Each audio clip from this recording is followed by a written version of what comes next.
I started right after high school and was answering phones about computer orders, and decided that I really liked what the guys were doing in the back with the repairs, so I convinced them to let me go back there and learn how to do that. So they taught me at the bench how to do printers, monitors, computer repairs, and I worked at the stores area for about 9 years. Then I found a position at NCSA where I could do desktop support and support Larry Smar, who was at the time the director and founder of the NCSA facility. And I worked directly with him and grew into a management role through that, where I learned how to do things like work with the access grid and the multicast technologies, general networking kind of things, computer repairs and such, managing people, involved until about 13 years.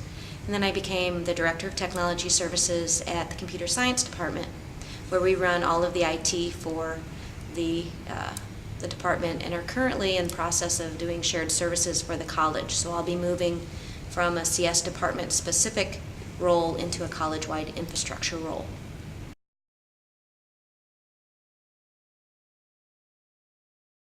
The people that I think helped me get to where I am today really are the people on the supercomputing conference committee. They gave me jobs and let me grow and taught me new things and how to communicate with people, how to work with organizations to get the things you need. They let me do everything from when I started doing access grid stuff to helping with the infrastructure, all the way up to running the network 1 year. Mm-hmm. And just working with them has really made me a more rounded person.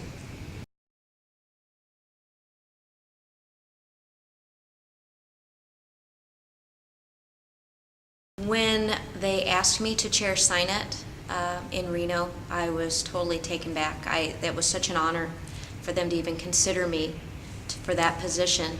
It was nerve-wracking and scary, but it was just a wonderful experience. There were so many people there just to help. They're so knowledgeable. It took about 125 volunteers to put it all together. They had millions of dollars worth of equipment that was being donated by these vendors that absolutely trusted us with their equipment, and we put it all together. One of the snippets that we used during the year I was there was, it takes a full year to plan and build. It takes a month to actually do the physical setup. It takes a week to run it, and it took 1 day to tear it all down and ship it back. The most challenging thing about this position was that I had to deal with people that knew way more about the network than I could even imagine. They knew who to go to contact to get the fiber into the building. They knew who to contact to make sure they could get to the POPs where they run things, how to connect to the bigger world network.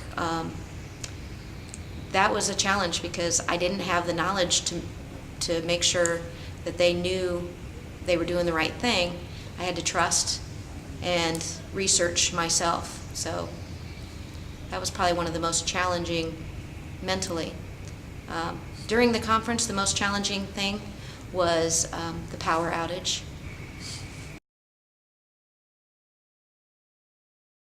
The first job I had at supercomputing, the first official job, I had been with the committee for a while just doing odds and ends, things. But the first official role I had was I followed Jennifer Teig von Hoffman around. She's a fabulous lady, and I followed her around to do the access grid portion of the conference. It was very new when we started that, and basically it's multi-point contacts with video. We set up a program. When I did it, the year I did it, we tried to get as many of the continents as we could, and we got 6 out of the 7 connected all at one time. So I felt that was a pretty big win.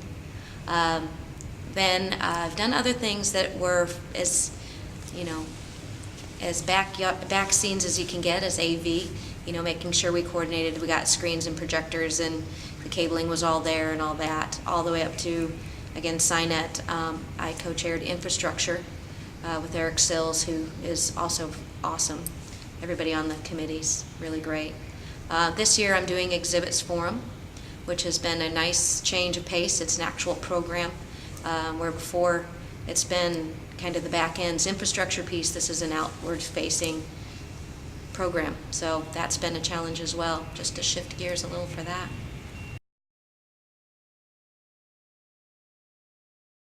The computing world is definitely a male-dominated area.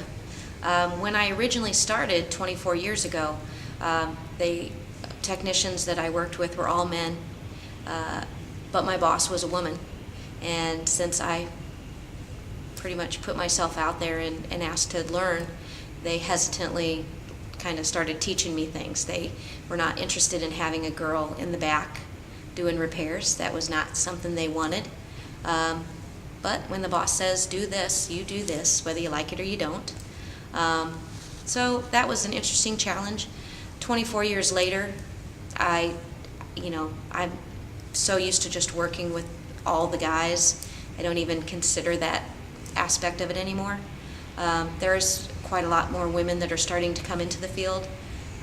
So, there's starting to be a little bit more balance in the world. So, I could see where it was an issue way back, but for now, it's just a common everyday.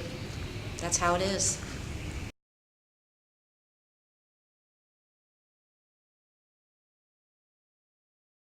My advice to young women, and that I see it all the time, we have lots of girls in high school and junior high that I talk to. I always encourage them, don't worry about the fact that, it's a male-dominated field.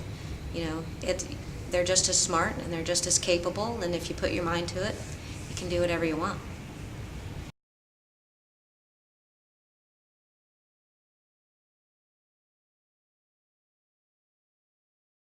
In my free time, I like to do triathlons. I like to do the swimming, the biking, and the running. I've been doing them for about 7 years now. It's been something I've always wanted to do, but I never learned to swim. So I took up swimming at late stage in the game, and it's a fabulous exercise. You get to meet all kinds of great people. Triathlons are great because unlike marathons you do the same thing for hours on end. Triathlons are great because you can swim, and while you're swimming you're thinking, just get me out of the water. And then you get to go to transition and you get on your bike and you ride your bike and you're thinking, I made it through the swim, that was great. And then you get off the bike and you hit the run and you go, okay, a little farther. And it's a nice break. You get you get to change it up. It's not mundane. So I like those. And it keeps you physically fit.